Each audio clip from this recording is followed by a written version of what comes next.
Well, good evening, Kyria Network. Thank you so much for logging on to this live conversation tonight. So we're just going to give it a few minutes and wait for a couple more of you to log on. But if you're joining us for the first time, we just want to say a huge welcome. Kyria has been doing these leadership events and these leadership focused conversations throughout this year. And what we're wanting to do is take a different sphere of influence, a different sphere of leadership, and unpack it with a great panel of contributors that can help us learn more about what that leadership sphere looks like. And we've had some wonderful conversations so far. Conversations about things like, for example, about how to lead in the charitable sector, how to lead it with a disability, also how to lead in the creative sphere. And tonight I'm joined by three amazing women who all have experience and who all have positions of influence when it comes to leading in the church. So our conversation for this next 30 minutes is going to be an opportunity to learn from Shireen, an opportunity to learn from Catherine and Kath about what their experience has been in church leadership as a woman, and how we, as we're watching and as we're engaging, can also learn and glean from that. And if you really enjoy that 30 minutes, then there's an opportunity at 8:30 to jump on Zoom with us. If you just follow this chat as you're watching it on Facebook Live, you'll see that we'll pop up a Zoom link. And you're very welcome at 8:30 till 8:45 to just jump on a private Zoom call and have opportunity to ask an in-depth question, or maybe something that actually you'd like a bit more of an answer to. So we'd love it if you'd like to stay on and join us for that opportunity. But in all of these conversations together this evening, just please remember, Kyria wants to be here for you. Our mission statement is to champion, empower, and release you into God's sphere of influence for your life and your leadership. So by that tone and by that mission, we just want to be available and around for any conversation, whether that be tonight or anything ongoing that you're grappling with in your leadership. So yeah, we thank you that, Lord, you're here. And thank you to you three amazing women. Thank you, Shireen and Catherine and Kath, who are joining us this evening. I wonder if we could just come to you first, Shireen. Just tell us a little bit about who you are and what you do. Sure. Hi, everyone. I'm Shireen Agbalusi. I'm Associate Pastor at Elim's Church in Coventry, which is in the Midlands. I was born and raised in Oxford, actually, came to Coventry for uni, expected to head home straight after, and obviously God had other plans, so I'm still here, and this has become home to me now. I live here with my husband Shopi and our two children, who are two teenagers, so that's an interesting time of life, 13 and 15. So yeah, that's me. And a dog as well. And a dog, yes. We've got a little puppy. She's 10 months old. Yeah, she's the baby of the family. Oh, amazing. And staying with the dog theme, Kath, introduce us. And I believe you have a canine too. I do, yes. I have an absolutely insane hound of some kind. We're not entirely sure. He was supposed to be a beagle, only he's gotten bigger and bigger and bigger. Oh, wow. So he's insane, and he keeps our household full of laughter. And so I'm Kath Pickering. I'm ordained with the Church of England, currently as a curate. Hopefully another year or so I'll be a proper vicar. I live in Lincoln and have two children, one teenager, one just about teenager in a couple of weeks' time. Wow. So yeah, it's interesting. Amazing. Thanks, Kath, for being with us. And by no means last, we've got Catherine with us as well. Welcome, Catherine. Hi, I'm Catherine D'Souza. My husband and I are the senior leaders of City Church in Cardiff. We've been here for just coming up to 3 years now, settled into Cardiff with our two little girls who are 5 and 3. Prior to being here, we led a church in Norwich, and so we've moved right over the country, over to Wales, and been adopted Welsh. Oh, amazing. And Catherine, we're delighted that you are part of our Kyria family, aren't you, as well, as you're the national leader for Wales as well. So thank you so much for flying the flag. Great. And I'm Amy. I'm the CEO of Kyria Network. And also, when I'm not doing that, I'm the head of development for Skylark International, which is a bunch of churches and charities and kingdom initiatives. But I also lead the church with my husband, Matt, in Zio, which is called Zio in Hitchin. And previous to that, I led a church in Paisley in Scotland. So all the introductions are out the way. Now on to the meaty stuff, all about church leadership. And Shireen, we'd love to come back to you. I wonder if you could just share with us your journey of leadership and how you came to be a church leader.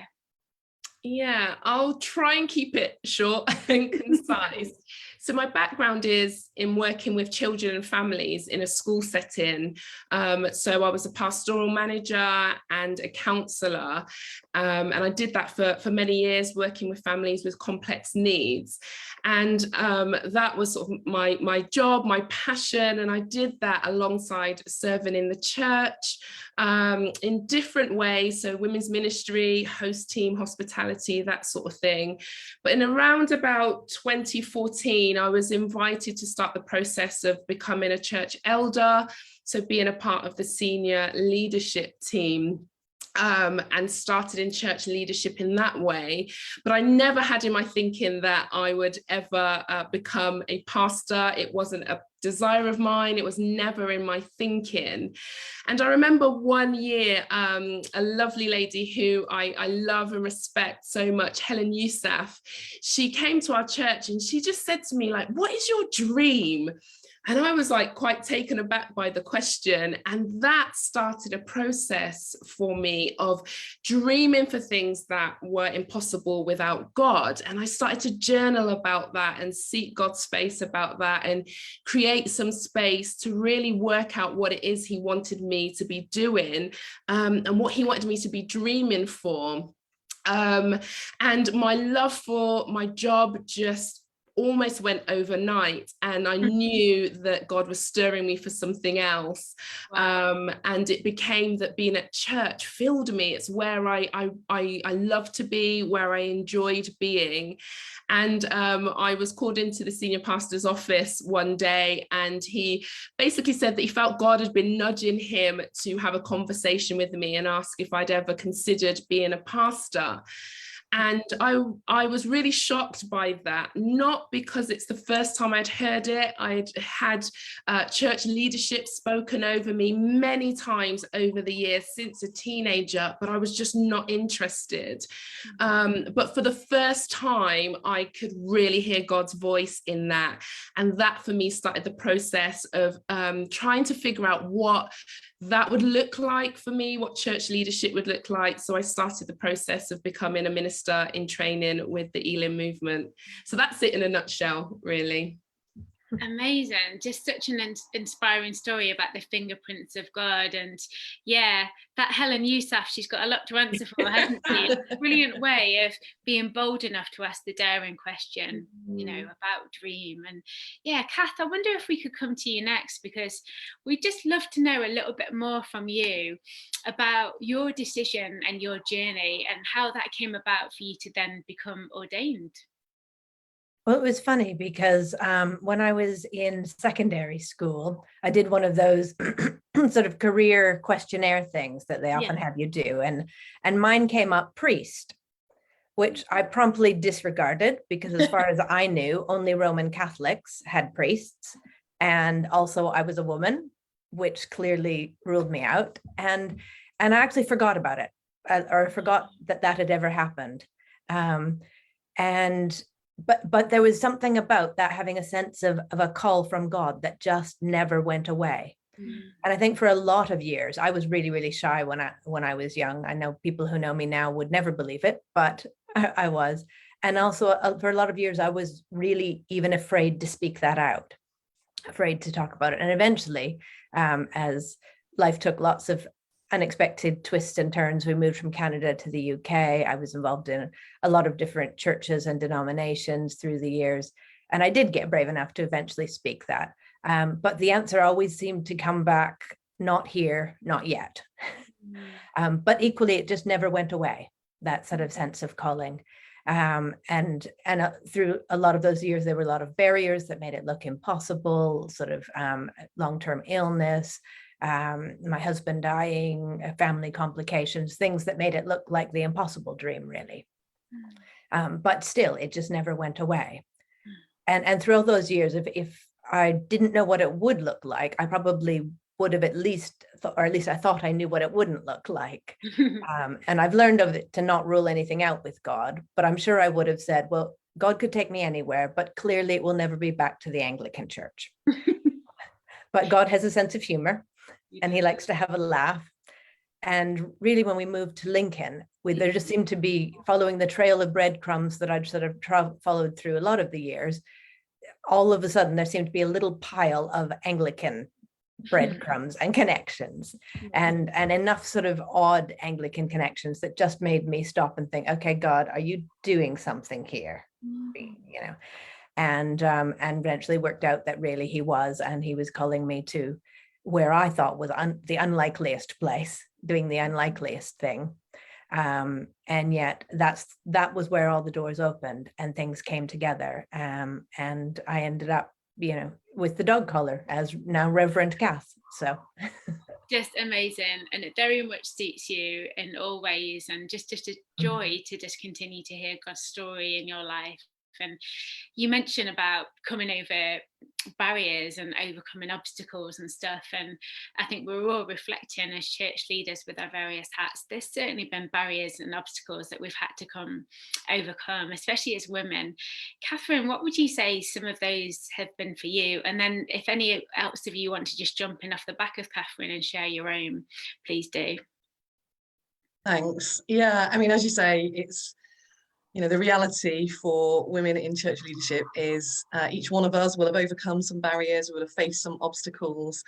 I would say that in terms of some of the obstacles I faced, they kind of come under a category of theology. And I'm not talking about my theology, I'm talking about sometimes other people's theology of picking out particular Bible verses, cherry picking verses, and kind of viewing the rest of the Bible through the lens of one or two verses, rather than trying to understand a couple of what might seem like tricky verses through the lens of the rest of Scripture. And so, for example, if I had a pound for every time 1 Timothy 2:12 had been trying to use as a clobber verse over me, I'd be very, very rich. Yeah. And this is why, you know, I teach a session on our leadership school at City Church on women in leadership. And I don't start at 1 Timothy 2:12, I start at Genesis, and we work our way through the Bible to help understand, you know, God's view of women and the call on women to lead, and then help us understand some of the more tricky verses that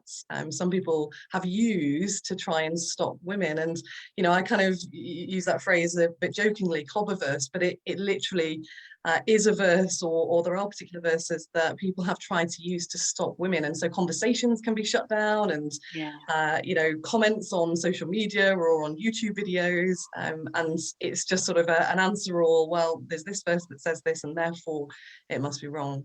So I'd say there's that kind of category of theology of where people haven't properly maybe thought through what they think or what they believe, or they've just, you know, cherry picked a couple of verses.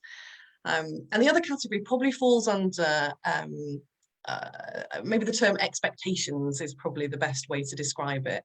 It could be tradition, but I think expectations is probably the best way. So for me, you know, earlier on in my leadership journey, I actually didn't think there was a problem anymore for women in ministry. I didn't think that, I thought we'd got past that. And part of the reason for that was that, you know, I was leading in charity sector, and I was leading in church context, but kind of head of department roles. And I was in a church that repeatedly gave me opportunities to lead, and where I was regularly encouraged to explore ordained ministry as well. And then I got married, and the expectation was that I'd then fit into a box, and the box was pastor's wife box. And it wasn't a box that I understood or that defined what I thought that my calling was. And, you know, I'd received kind of looks of surprise when people discovered that actually I had a leadership gifting, and I was called to leadership and had been doing that, and had previously been preaching and teaching, and, you know, before I was married. And so I think those kind of expectations, and they'll be, you know, they'll look different for each woman, but they can look very different, but they can be these kind of confining expectations where people just expect a particular model of leadership, expect a particular picture of leadership as to what they've known. I do think the story's changing. I do think things are changing. I'm seeing more women and men speaking up about this issue, people actually recognizing that we can't just reduce this to a matter of preference. I believe in women in leadership, you don't believe in women in leadership, I like red, you like blue. We can't just reduce it to this kind of matter of preference, because women have been prevented from fulfilling callings, and so this is a matter of justice as far as I'm concerned, not just a matter of preference. And I'm seeing more and more people speak up about this issue. And I'm also seeing more women stepping into opportunities, which is really exciting, because it's absolutely vital that girls and women see women leading, see role models, that they're able to see women in church leadership roles and know this is possible for me to do, this is possible for me to go into that role. And so whilst there have been barriers and obstacles, as there will be and have been, I do think I have a lot of hope, because I think that things are shifting, there's more to do, but things are moving. Yeah, I love that. Yeah, good stuff. Yeah, just to add to what Catherine was saying, I definitely agree things are shifting and moving. I feel like my experience has perhaps been maybe an unusual one. I, for the most part, completely felt championed and supported and pushed. People saying it when I was going, no, it's not for me. And I think for me, some of my biggest barriers have come from the inside rather than externally. So this sense of imposter syndrome, I don't deserve to be here, I don't have enough experience, or I'm too young, or I haven't I didn't go to Bible college as soon as I left school, kind of thing. I've come at this later or from a different angle. So it was that internal sort of imposter syndrome that kept bubbling up for me, that was one of my biggest obstacles, and I had to really fight against that and not allow that to become a barrier, because I was given opportunities, and like Catherine, being in a church that loved to see women in leadership and was given opportunities, and I had to make sure I wasn't shying away from them because I didn't think I deserved to be there, because I also knew how important it was, like Catherine said, for younger women and girls to see women in leadership. And sometimes we want to see things happen, see people that look like us in certain positions, but we're not prepared to step into them ourselves. Sure. So that was a challenge to me. I want to see more women in leadership. So, why shouldn't I be one of them and step into that if I believe that's my gifting and my calling? Amazing. I think for me as well, when it comes to barriers and obstacles, really agree with all that's been said so far. But as we continue to break down some of those gender stereotypes, and we actually see that the story is changing, that for me has been a consistent barrier and obstacle, where we think we're gaining traction and we're creating a better pathway for women in leadership, which we actually are. But there are still some gender presumptions and assumptions that do us no good at all. And I remember when I moved up to Scotland, a bit like your thing about Catherine, if I had £1 for every time someone quoted the 2 Timothy verse. Well, yes to that, but I think I'd be doubly rich if I had £1 for every time someone said, oh, you lead on your own, where is your husband? Because at the time that my context was single. And I found that incredibly frustrating and also really demoralizing, not just for me, but for many other people that find themselves leading in a single status, whether that be male or female. And just this kind of assumption that actually we don't have a right to lead because actually we don't have someone next to us. And obviously we know the gender and the story about equality, that background's that small and subtle, kind of nasty question, but it's hard to hold. And so I'd say some of those barriers and obstacles were definitely singleness for me, were definitely people's theology, and like you, Shireen, that ongoing battle of stepping into the confidence of our core despite what we think about ourselves, and just hearing that nudge and that little tap on our shoulder from God that says, I'm calling you and you can do something about this, Amy. Well, this is all great stuff so far, and it's great to see so many of you watching online. Just to say, we're at the halfway point now. We would love you to join our Zoom room. Our Zoom room closes, this live closes at 8:30, and there's an opportunity if you want to ask another question to one of our panelists, just to come and join. You'll see that Zoom link on the chat. Feel free to start joining now, the waiting room, and then just after 8:30, we'll be letting you in so we continue in this discussion. But this next question is actually for all of you, and Kath, if I could just perhaps come to you first. And the question is this: what do you sense that God is doing in and through the church in this season? What do you sense that God is doing in and through the church in this season, Kath? I think for me, two really key things, and one of them comes off the back of what Catherine was saying about theology needing to be challenged. And I think I see a lot in this season of cultural Christian beliefs being challenged. And dodgy theology that I can't speak for everyone, but certainly that I've been raised with. And I think this is a season for the church really having to call out things like unconscious bias, racism, patriarchy, rigid fundamentalism, and things that have been taught as sound doctrine. And more than that, taught as the ways you identify real Christians. And I think that we're really in a season where the church is having to ask tough questions and train people to ask tough questions. And I know the term deconstruction is bandied about and often has a bit of a bad name, but I think for me, that's been a really powerful and positive step, in that I think the church needs to do some deconstruction and then needs to do some reconstruction of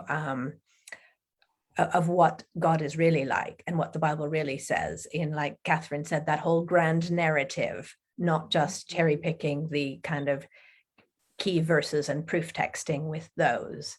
One of my college tutors had the expression, God won't break.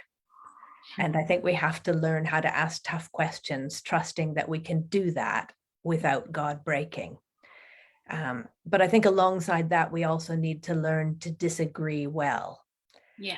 And learn that actually if somebody doesn't agree with my doctrine or agree with my theology, that I don't have the right to decide that they're not Christian or they're not a good Christian, that we need to learn as Christians to understand and accept and appreciate the breadth of the Christian church.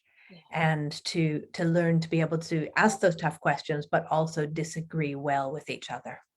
It's good. Thanks, Kath. Catherine, what about you? Yeah, just say, I mean, I love what you just shared there, Kath, and I think that really resonates around, particularly, you know, I think that as the church goes deeper, we're going to become stronger. And, you know, what you shared about the kind of reconstruction, you know, our word for the year in the church that I lead is rebuilding. And there is such a sense of us strengthening, even as, you know, we're figuring out what does discipleship really look like, you know, and that has, you know, this last couple of years, there's been an element of, you might want to call it sifting, you know, amongst the church, and that cultural Christianity, or those kind of, you know, mixed in views that are actually from secular culture, then, you know, for us actually to go deeper into what does it really mean to follow Jesus. And I'm seeing this right across the church, that people are hungry to figure out, you know, what does it look like for me to go all in, you know, to give my life fully to Jesus. And I do see that the church is strengthening through this. And, you know, whilst there might be conversations around numbers, and I don't think that should be our focus. I think our focus should be on the depth that's going to create a strength within the church as we focus on what looking like Jesus really does mean. Yeah. And Shireen, what would you say you sense that God is doing in and through the church in this season? Yeah, I agree with what's been said. It's really, really good stuff. And I'll just add to that I feel like God is helping the church to find, to find its voice. More now than ever, the church has started to speak up about things that they have stayed silent on for far too long. So when you think about issues of justice and, everything that's happened in recent times with, particularly with racial injustice, and the church really speaking on certain issues that they haven't done for such a long time.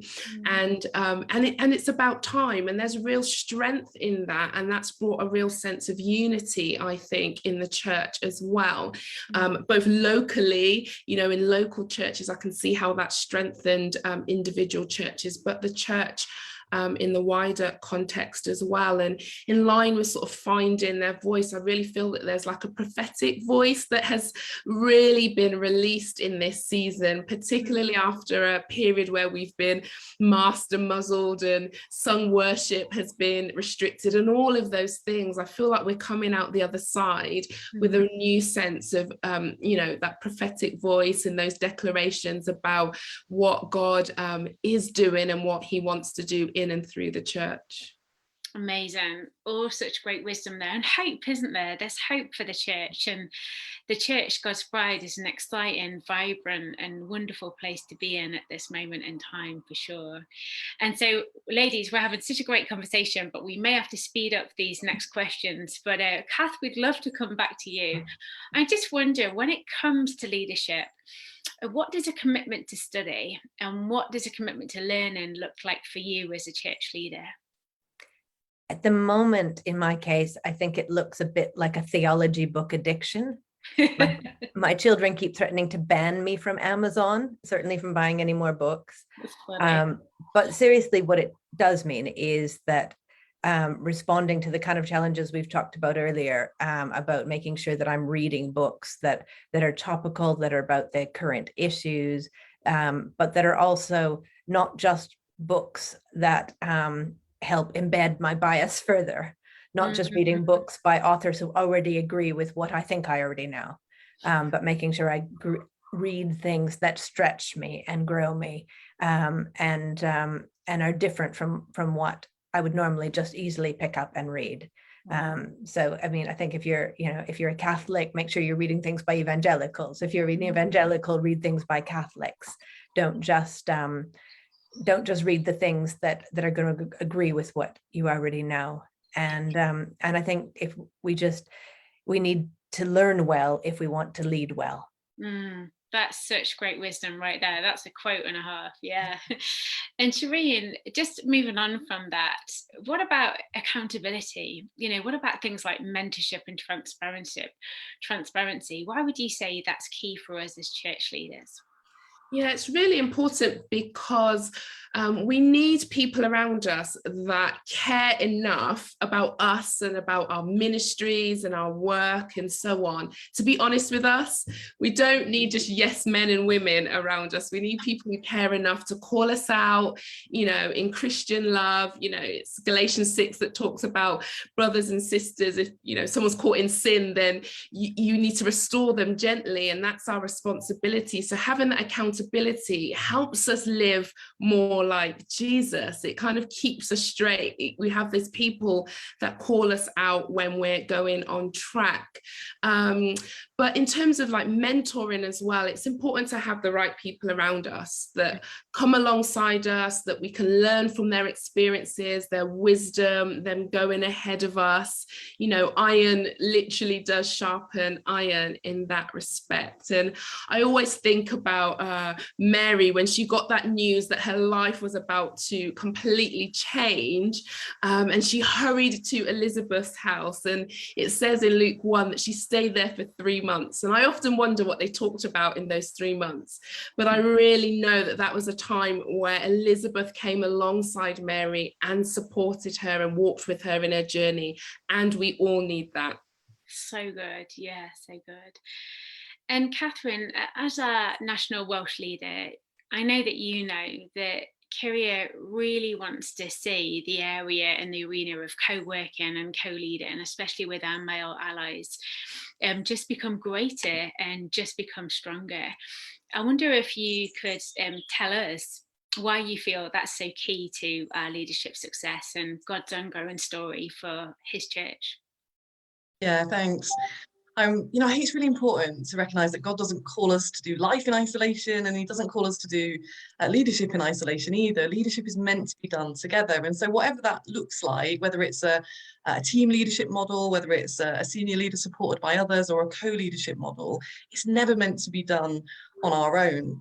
And I think, for too long, the church has divided amongst gender lines. It's kind of separated men and women and assigned roles according to gender instead of according to giftings. And barriers and rules have been created to kind of further this divide between men and women, and we've exaggerated the differences, haven't we, between women and men, instead of looking at some of the similarities. But actually what I think the church needs, and what the world actually needs, is a picture of mutual flourishing, is a picture of unity between women and men. Women and men leading together. It gives this great picture of God's original design for humanity, that we were called to steward and serve side by side. And so I passionately believe that the church needs men and needs women to lead, and that each member of the church needs both female and male leaders as well. So good, so good. So folks, if you're watching this live, this is our last question, and this is also your opportunity to jump onto the Zoom link. Shortly we'll be closing this live, but there is chance for you to ask one more question to Shireen or Kath or Catherine or myself, and I already see there's a few of you in the waiting room already, so if I could just encourage you, jump on that Zoom now, just stay in the waiting room until we close this live. But this is our final question, which is going to you all this evening, so perhaps Shireen, I could come to you first. Why should women consider the call to church leadership?